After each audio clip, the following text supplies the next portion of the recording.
everyone, this is Boy King Killa. We are going to be, this is another Crappypasta Storytime.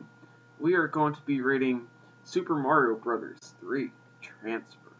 So sit back, relax, and enjoy the story. Back in the day, I was a huge fan of the old school Nintendo games, such as Contra, Super Mario Bros., and Life Force. Wow, what a library you have there, kid. Real start to the story. I played the games constantly, but as we all do, I grew up to do better things other than play video games.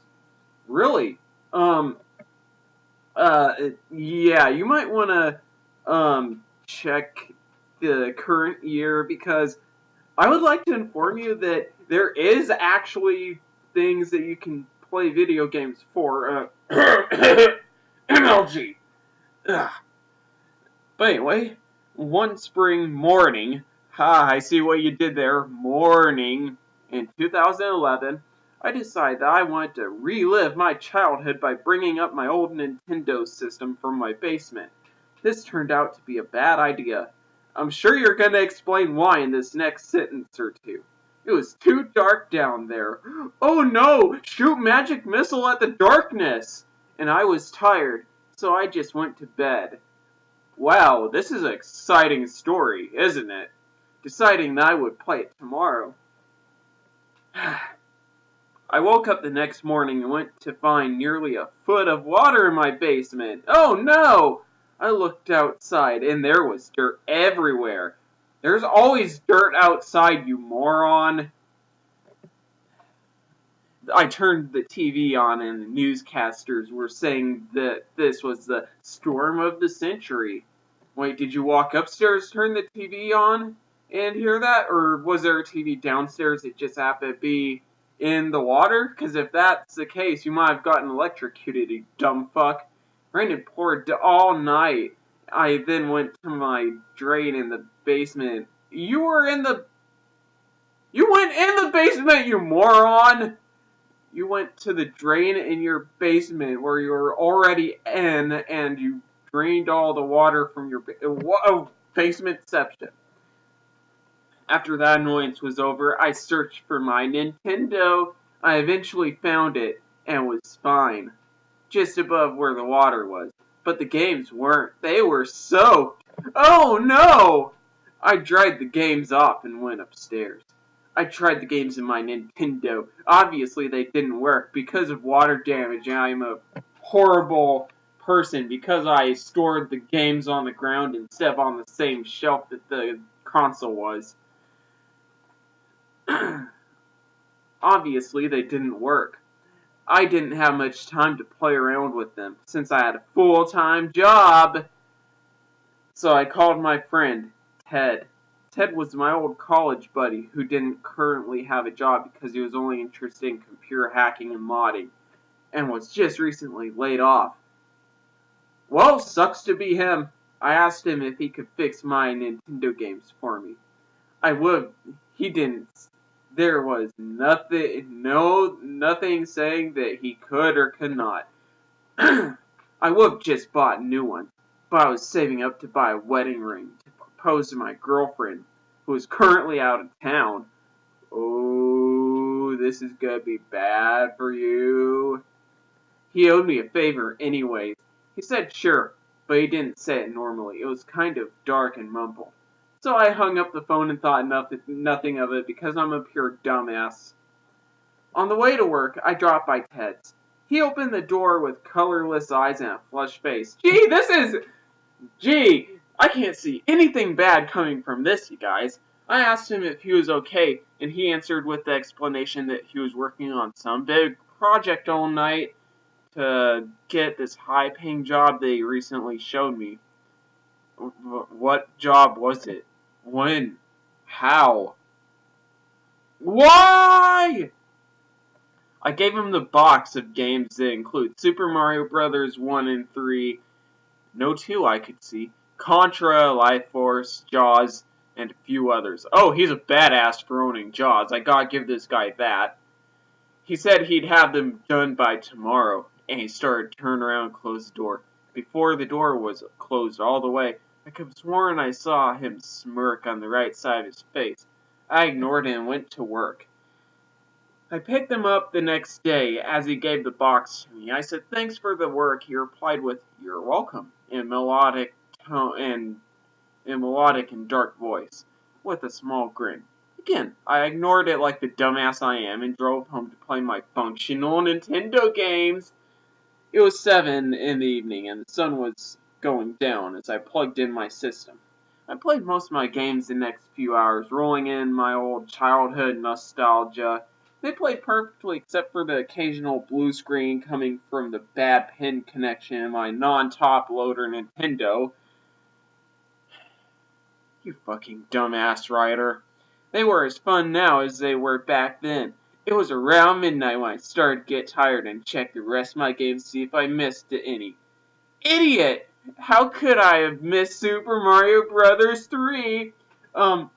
Yeah, you could have been so tired that you didn't see it just then. I pushed the game into the Nintendo. The game started up. The curtains revealing the logo opened and instead of happy yellow background, it was all black. There were blunt sound effects for each time you pushed a button instead of a bling, all of which without background music. The Koopas on the ground were red-skinned and black-shelled. Mario and Luigi were the same colors. I pushed start in player 1, and all I could have sworn that right before the screen revealing the first world appeared, Bowser's face appeared. Yeah, this isn't really bad at all.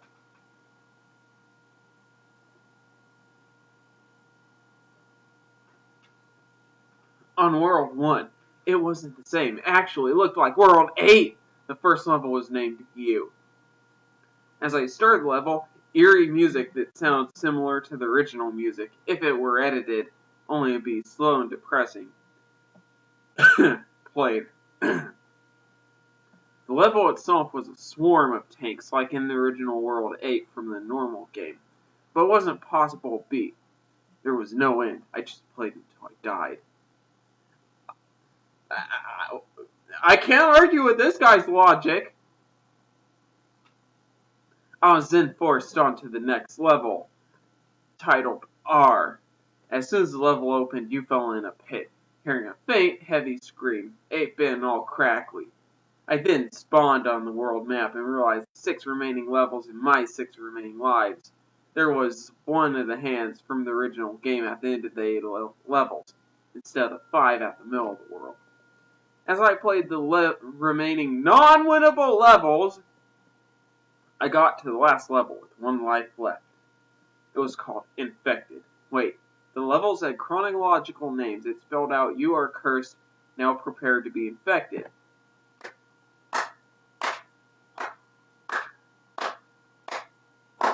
Whoa, we need to give this guy a rousing hand of applause, gentlemen. Then I entered the final level. I died at the last level and had 0 lives. I was expecting a game over screen as usual, but instead, I went to the world screen. I went over to the hand, and it dragged me down. The game suddenly crashed, and the screen was black. Then a loud, glass crackling sound came to my right. It was my actual window. It wasn't broken. It was just cracked. My heart was pounding. I raced for the door. It slammed shut and I wasn't able to get it open. The light suddenly went out. Only the cracked moon from the window showed in the room. The door rattled. My head was shaking and beating. I couldn't take it. I collapsed unconscious. I awoke on the floor the next morning. The door was on the floor as well. Wait, what? The hinges were bent off. My girlfriend rushed into the room, even though you said earlier that she was out of town, you fucking asshole, and asked what happened and if I was alright. I said later and immediately rushed off to see Ted. Well, you could have said that you'll tell her later, because saying later would essentially imply that you don't give a shit.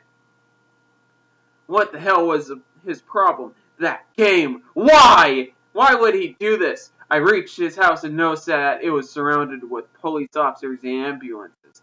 I got there just in time to see the paramedics bring a stretcher out of his house. I went up to his stretcher to see a cut, broken, abused version of his head. There was a wicked, messed up burn mark on his right hand. He said one thing, and he said it was transferred successfully, and he died right there. I was so confused. As I started to walk off, I felt a painful jolt. I looked at my right hand. There was a pentagram, the mark of the devil. I looked up slowly and smiled. I then started for home. Well, this story was a clusterfuck of stupidity. Now, I'm not going to say that the guy didn't try his best, but he did. He tried his best to avoid the cliches, but at the same time, he overused them. It wasn't the best story by far, and looking at it now, it's certainly not the worst. But it was a pretty decent story overall. Definitely a read. What would I give this on a 5 out of 5? I'd give it 3 Sylvester Stallones out of 5. Because Sylvester Stallone kicks ass. He and Arnold Schwarzenegger both. Anyway, have a good day, you guys. This is the last Creepypasta of 2014 for me. And I will see you all next year with hopefully more creepy, more Let's Plays, and hopefully more Let's Talk tabletop reviews and game reviews. This has been Boy Can Kill, and I am out.